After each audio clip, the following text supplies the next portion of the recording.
Apple's released quite a few new phones this year. The iPhone XS and XS Max, which I've already tested on my channel, and then 6 different flavors of this guy, the iPhone XR. Basically Apple's budget phone with the price of a flagship.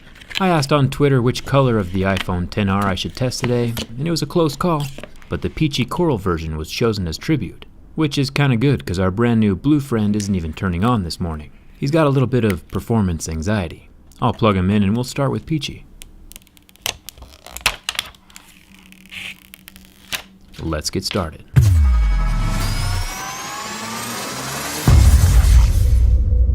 Inside the box we have the standard slow charger, along with the lightning headphones that you can't use anywhere else, and the proprietary lightning cord, with no dongle for the missing headphone jack.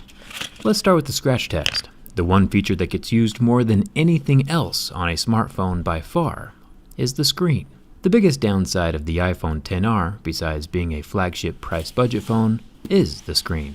There's been a 1080p resolution standard across computer screens, TVs, and cell phones for the past 3 years. Staying healthy. Even the iPhone 6 Plus, released 4 years ago, had a super defined 1080p display. But Apple here sneakily dropped the iPhone XR from a high definition 1080p screen down to just 828. You can always say iPhone users just don't really care about specs. But there's a line that got crossed when Apple takes advantage of that and keeps the high price of $800 after tax while handing out hardware from 5 years ago. Glass is still glass though, and scratches at a level 6 with deeper grooves at a level 7. Apple's never been a leader in screen resolution, but going backwards in technology is a slap in the face to unsuspecting customers. There's one 7-megapixel front-facing camera hidden up in the notch, along with a metal earpiece grill, very solidly attached, and won't ever be coming out on its own. Another difference between the XS and XR is the build material. While the more expensive XS is made from stainless steel, the regular expensive XR is made from softer aluminum. Anodized aluminum. Anodizing is a pretty amazing process where the metal is dipped and electrically coated in a super hard protective layer of oxide, and can literally be any color we want, so it makes the color matching look pretty sweet. Even the SIM card tray with no expandable memory slot got dipped in the same anodizing bath. The buttons are made from metal, along with the top of the phone,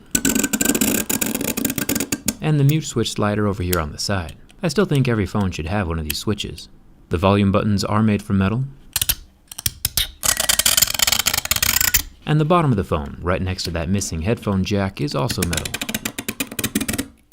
The only thing down here is the lightning port and the little metal grills for the loudspeaker and microphone. The back of the iPhone XR is made from glass, still has that wireless charging. I think the coloring is a great idea, and definitely adds a nice splash of uniqueness to the smartphone world. If the Apple logo gently glowed for notifications like it does on the Razr phone, it would look even cooler. The flash is under the back glass and protected, along with the little wire microphone grill, which now brings us up to the camera.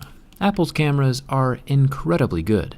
Just remember though that the screen on this iPhone XR can't show all the pixels your camera captures when you use it.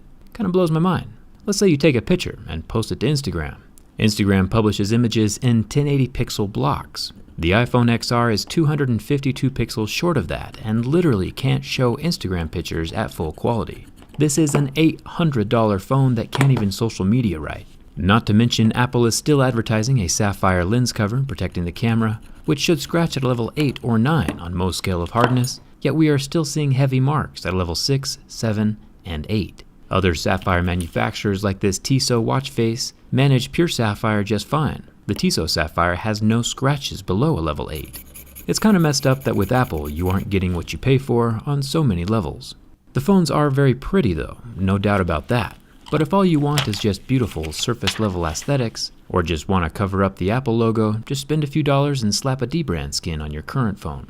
Then use the rest of the money you had saved to literally book a round-trip ticket to Hawaii. You can get to Hawaii and back from basically anywhere in the USA for the price of this phone. The inexpensive skins are linked in the description. Huge thanks to D-Brand for sponsoring this video and inspiring colorful phones everywhere. Not to mention, if you purchased basically any other phone in the past 3 years, you'll be able to Instagram at full quality on your trip. You might be like, but Jerry, what about YouTube?